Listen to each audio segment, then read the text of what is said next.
Hi there, Cancer. Dadhichi here with the month of April in focus for you. I'm looking at your chart here, and have you been feeling just somewhat frustrated or angry in your relationships or just with the world generally? If so, that has to do with the very, very close conjunction of Mars and Saturn right now. They've come together at 8 degrees in your seventh sign of Capricorn, and that can bring with it a dose of frustration and, in your case, some anger.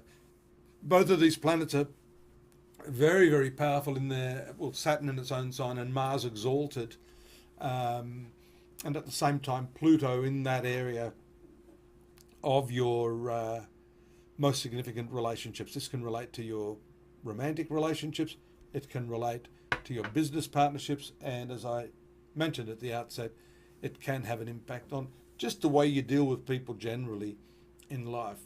The good news is that that is about to pass.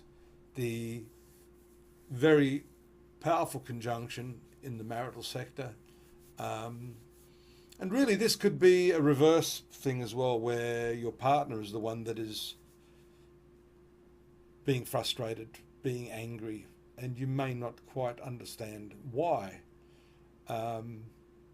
And we see there, just in the last few days, you've had the full moon there in your domestic sphere. And this full moon has been at the right angle to these two troublesome planets. And those two troublesome planets have also been in the right angle to the retrograde Mercury. So all sorts of imaginations that you may have about the whys and the wherefores are really not going to be anywhere near the truth. And maybe you don't need to put too much energy into getting to the bottom of this. Sometimes it's better just to walk away and give the person an opportunity to take it out on, not you, someone else preferably. You do have a really nice Venus transiting your 11th house now. Venus is the ruler of your 11th house, which can fulfill you in many areas, not the least of which is the social sphere of your life. And this gives you the opportunity to meet new people. Of course, Venus is the planet of love. It's going to move into the opposition aspect of Jupiter, which indicates that over the next couple of weeks, you're going to experience a considerable lift in possibly invites, parties, workplace engagements of a social nature.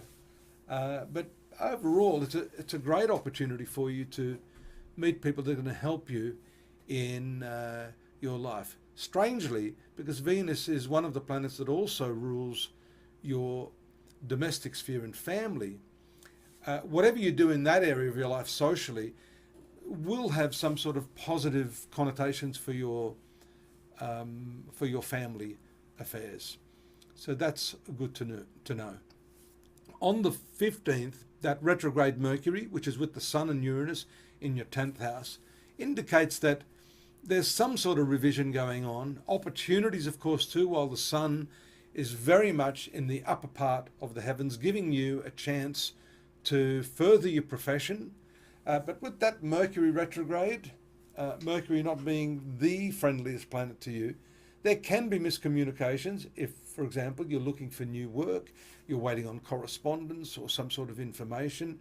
You may find that all tied up in knots for the time being. But on the 15th, it moves forward, and that by one day precedes the new moon, which also takes place in your career sector. So that's really a very powerful upliftment and a good omen for the second part of the month.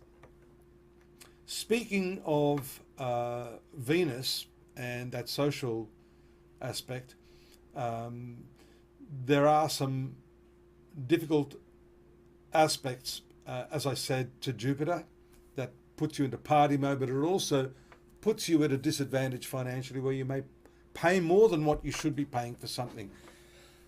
And that's why it's best to wait until after the middle of the month, till Mercury goes direct, before you make any decisions on expense, especially if they are big ticket items. That Venus opposite Jupiter gives you a lot of fun, but you can regret that afterwards. The trine aspect on the 17th to Pluto is great, makes you very intense in your relationships because Pluto is in the marital sector. And then we see the placement of Venus moving to your 12th house. 12th house is a spiritual house. That happens on the 25th.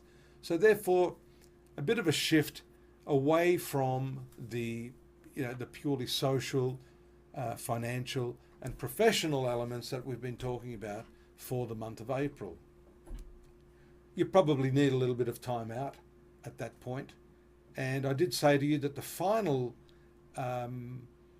full moon takes place on the 30th, as I've written down here, and that's going to be in your 5th house in the company of lucky Jupiter.